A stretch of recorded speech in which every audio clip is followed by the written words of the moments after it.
Hello my dear students, तो आप सभी को मेरा यूट्यूब चैनल एसएमएस क्लास 10 के पे स्वागत है। तो आज मैं आपको क्लास 10 का जो फिजिक्स चल रहा था chapter number 2 physics 2 chapter number 2 में पढ़ाने जा रहा हूँ। और उसमें आपको मैं इससे पहले वाले वीडियो में प्रिज्म के बारे में बता दिया था। आज मैं आपको पार्श्विक विस्थापन, टॉपिक नेम क्या हो जाएगा, पार्श्विक विस्थापन किसको कहते हैं। चलते देखते हैं पार्श्विक विस्थापन क्या होता है। तो पार्श्विक विस्थापन में सबसे पहले मैंने क्या किया, देखो यहाँ पे एक पिक्चर बनाया है और इस पिक्चर में क्या किया गया, मैंने कांच का सिल्ली लिया है। किसका सिल्ली लिया है? कांच का सिल्ली लिया गया है।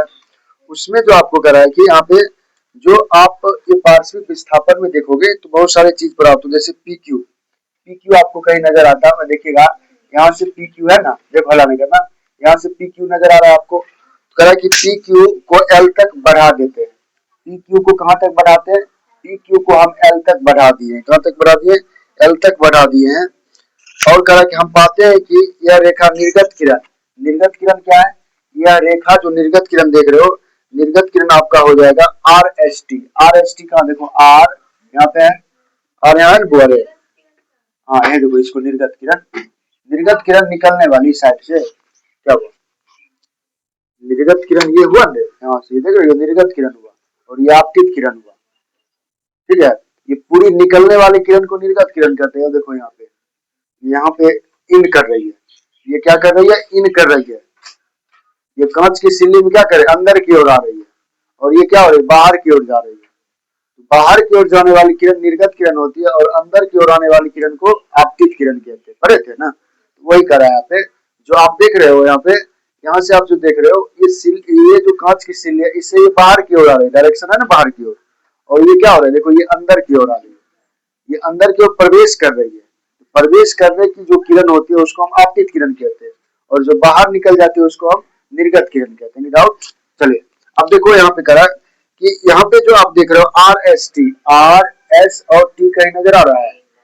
T T T T T कहाँ पे होना चाहिए?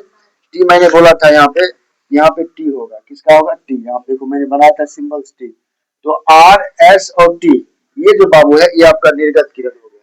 तो इसको चीज को लिखना चाहते हो लिख सकते हो। लिखोगे कि आरेख में क्या लिखोगे? आरेख में थोड़ा समझ लेते हैं, लिखेंगे आरेख में। अगर आरेख को आप देखोगे तो आरेख में जो है पी क्यू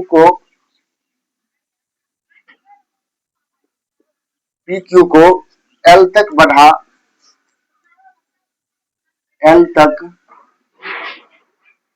बढ़ा देते हैं, एल तक बढ़ा देते हैं, एल तक बढ़ा देते हैं। हम पाते हैं कि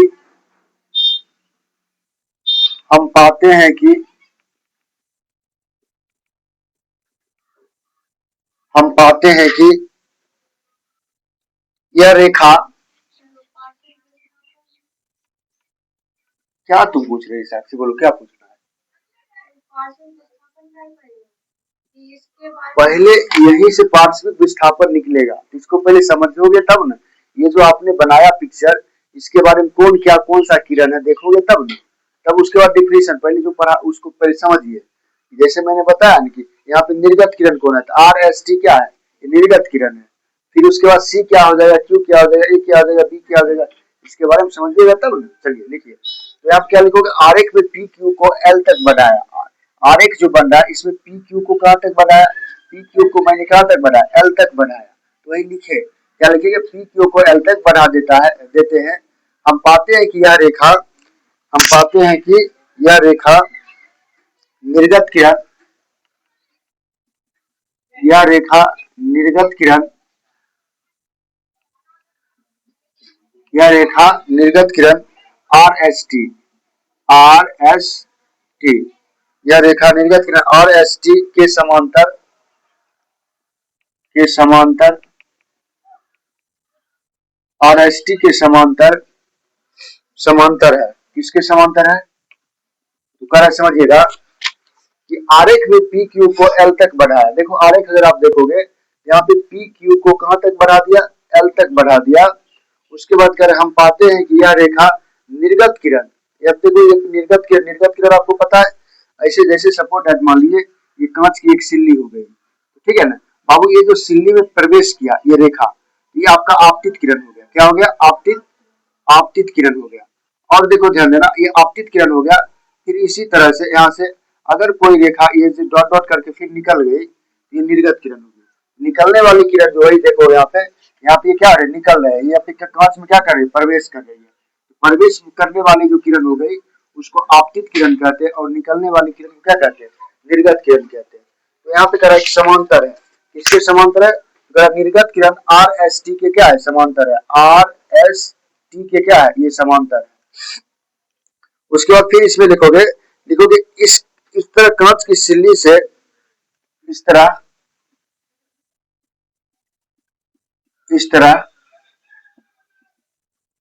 कांच की कांच की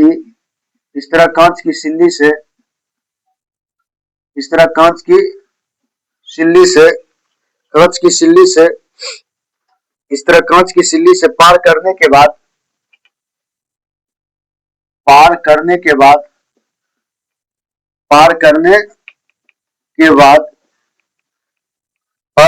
बाद प्रकाश की किरण प्रकाश की किरण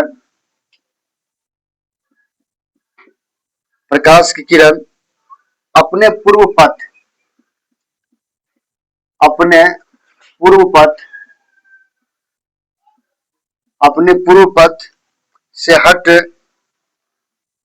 से हट तो गई है। पूर्व पथ से हट तो गई है,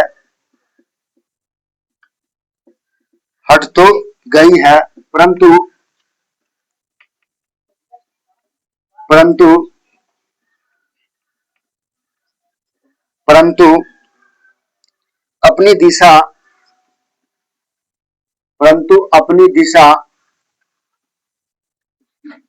अपनी दिशा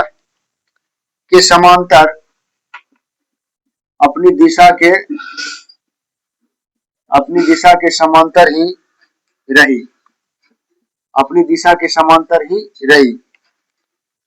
अब देखो यहाँ पे लिखोगे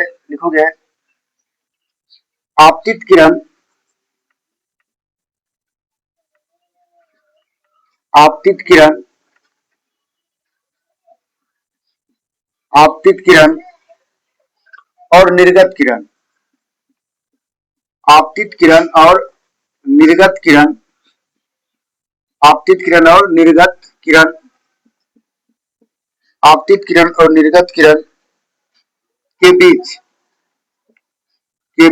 आपतित किरण और निर्गत किरण के बीच लंबवत दूरी को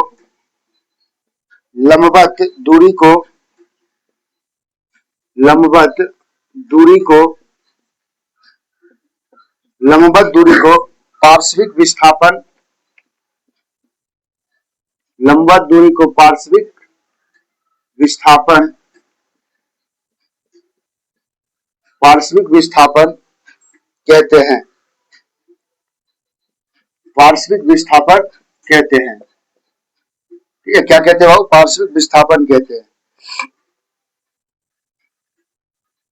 यानी कह रहा है कि ध्यान दीजिएगा ना, देखो बाबू यहाँ पे कह रहा है कि यहाँ पे अगर आप इसको देखोगे गौर से, इस सिल्ली को देखोगे, कांच की सिल्ली को, तो इसमें देखोगे जो ये देख रहे हो पी से क्यू तक जो है आपतित किरण, और यहाँ से आप देखोगे यहाँ से इस साइड की ओर, और आर से लेकर के टी तक ये क्या है? निर्गत किरण है।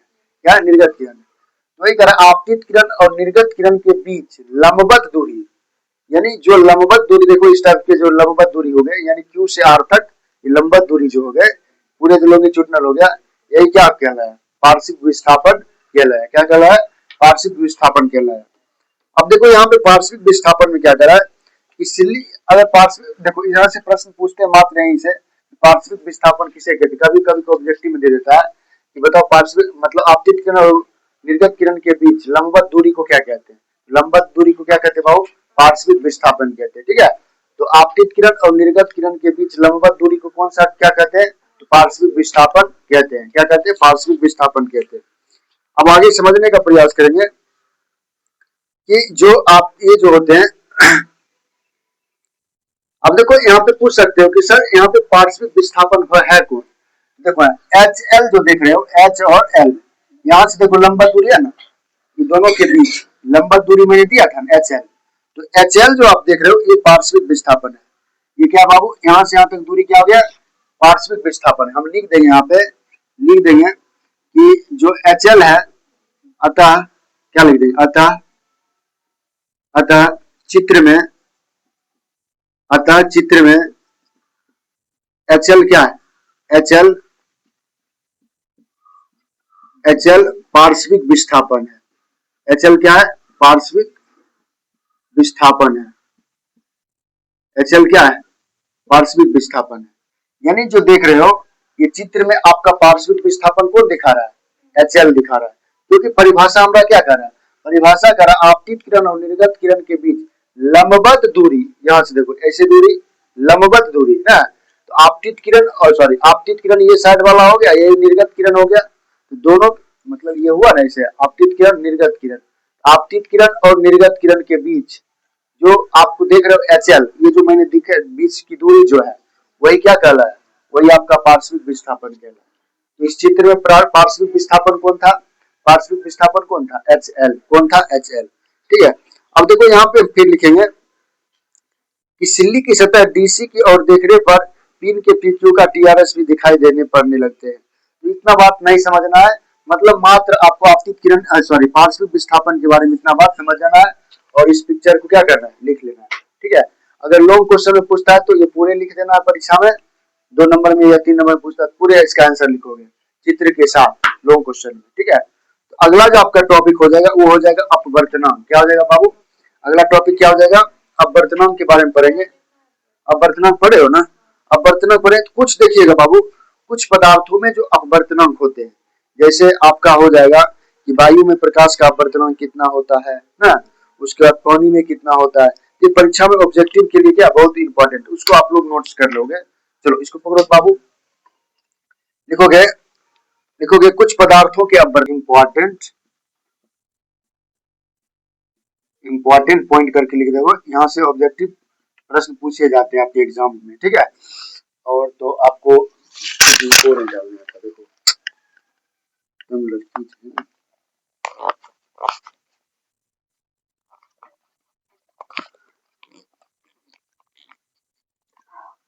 चलो देखो, तो यहाँ पे इंपॉर्टेंट पॉइंट में देखोगे तो एक तरफ लिखोगे क्या, तरल पदार्थों के अपवर्तनांक, तरल पदार्थों के, तरल पदार्थों के अपवर्तनांक, अपवर्तनांक, तरल पदार्थों के अपवर्तनांक। इधर लिखोगे ठोस पदार्थों के अपवर्तनांक, ठोस पदार्थों के, ठोस पदार्थों के अपवर्तनांक, अपवर्तनांक। ठीक है ना, इसको याद रखोगे आप लोग, बहुत इंपॉर्टेंट है। पहला हो जाएगा वायु, वायु, तो वायु का कितना होता है बताइए आप लोग, अभी तुरंत लिखे हो, 1.0003। ठीक है, उसके बाद बताइए पानी का कितना होता है, पानी का, पानी का होता है 1.33। उसके बाद मिट्टी तेल का, केरोसिन बोलो, केरोसिन, इसी को हम मिट्टी तेल भी बोलते हैं। क्या बोलते हैं बाबू, मिट्टी तेल, केरोसिन बोलो या मिट्टी तेल बोलो, इसका कितना होता है 1.44। उसके बाद आगे बोलोगे, आगे करा एल्कोहल, क्या होता है एल्कोहल, एल्कोहल, एल्कोहल का कितना होता है, एल्कोहल, एल्कोहल का होता है 1.36। कितना होता है 1.36। तारपीन किसको कहते हैं, तारपीन होता है ट्रांसफार्मर में जो तेल डाले जाते हैं उससे जो बनती है उसको तारपीन कहते हैं। तारपीन के लिखोगे, तारपीन, पांचवा हो जाएगा तारपीन। तारपीन का क्या होता है, तारपीन का अपवर्तनांक पूछ देगा तो 1.47। कितना होता है बाबू 1.47। अगर आगे की बात किया जाए कार्बन डाइऑक्साइड अर्थात CO2, CO2 का कितना हो जाएगा, CO2 बोले तो कार्बन डाइऑक्साइड, इसका हो जाएगा 1.63, 1.63। कितना हो जाएगा बाबू 1.63। उसके बाद आपको पूछेगा बेंजीन का, किसका पूछ देगा, बेंजीन का, बेंजीन की बात किया जाए तो बेंजीन की हो जाएगी, ठीक है, बेंजीन की जो हो जाएगी 1.50, 1.50, 1 पॉइंट कितना हो जाएगा 50, 1.50 हो जाएगा। उसके बाद एक और लास्ट हो जाएगा वो इसका पिघला क्वार्टज, पिघला क्वार्टज, पिघला क्वार्टज, पिघला क्वार्टज, पिघला जो क्वार्टज होते हैं उसके हो जाएंगे 1.46, 1.46। ये था आपका कुछ जो तरल पदार्थ होते हैं, जो द्रव्य पदार्थ होते हैं, उसका अपवर्तनांक था। अब इधर मैं ठोस पदार्थी की बात कर लेता हूँ। ये सब याद रखोगे, ये सब इंपॉर्टेंट है आपके एग्जाम के पॉइंट ऑफ व्यू से, ऑब्जेक्टिव यहाँ से पूछे जाते हैं। और दूसरा जो हो जाएगा आपका बाबू, वो हो जाएगा दूसरा में आपका ठोस पदार्थों में लिखोगे वर्फ। वर्फ क्या है? बर्फ बताओ ठोस पदार्थ है कि नहीं है? वर्फ का पूछ रहा आपसे, वर्फ का अपवर्तनांक कितना हो जाएगा? 1.231, 1.31। दूसरा जो हो जाएगा आपका, वो हो जाएगा आपका क्राउन कांच, क्राउन कांच। क्राउन कांच की बात किया जाए तो क्राउन कांच जो होते हैं, इसकी अपवर्तनांक जो होती है 1.48, 1.48 से लेकर के 1.61 तक होते हैं, 1.61 तक होते हैं। उसके बाद कह रहा कि फिलंट कांच, फिलंट कांच, फिलंट कांच, फिलंट कांच जो होते हैं, इसकी जो होती है 1.53, 1.53 कितने होते हैं? 1.53 से लेकर के 1.96, ठीक है। उसके बाद होता है कनाडा, ये सब पूछता हालांकि नहीं है लेकिन नॉलेज के लिए लिख लीजिएगा। Canada, Canada balsam, Canada balsam का जो अपवर्तनांक होता है वो होता है 1.53, 1.53। उसके बाद आगे की बात किया जाए तो मन करा कि मानिका, मानिका यानी रूबी जिसको बोलते हो, मानी क्या है, इसका जो अपवर्तनांक होता है, इसका अपवर्तनांक होता है 1.71, 1.71। उसके बाद होता है नीलम, ये सब पत्थर का नाम होता है, नीलम, नीलम जो होते हैं इसका होता है 1.77, 1.77। और होता है एक होता है संधा नमक, संधा नमक देखे हो ना? संधा नमक में आप लोगों को मम्मी देखोगे छठ पूजा करती है तो शायद यही नमक खाती है ना, संधा नमक, संधा नमक। और संधा नमक जो होते हैं 1.54 होते हैं, 1.54। और होता है हीरा, दुनिया का सबसे ज्यादा, सबसे ठोस, हाँ, सबसे जो ठोस पदार्थ होते हैं वो हीरा ही होते हैं, इसका होता है 2.42, 2.42। तो बाबू ये सब जो थे आपके छोटे मोटे, ये सब जो थे इसके जो अपवर्तनांक थे, ठोस पदार्थ और तरल पदार्थों के जो थे अपवर्तनांक थे, इसको आप लोग याद रखोगे, ठीक है, बहुत इंपॉर्टेंट है। तो ये सब आपको याद रखना। देखिए ज्यादा इंपॉर्टेंट इसमें हीरा है, हीरा सबसे ज्यादा, नीलम है, सेंधा नमक है और बर्फ है, ठीक है। और जो ज्यादा वो इंपॉर्टेंट नहीं है, इसमें वायु है आपका, पानी है, ठीक है, किरोसिन थे, हाँ हाँ समझ गए। तो ये, हाँ जो इम्पोर्टेंस है, लेकिन याद रखोगे जिंदगी में आगे चल के कंपटीशन में काम देगा, ये सबको आपको याद रखना, ठीक है। तो ये था आपका। अब मैं थोड़ा जो पढ़ूंगा आपका,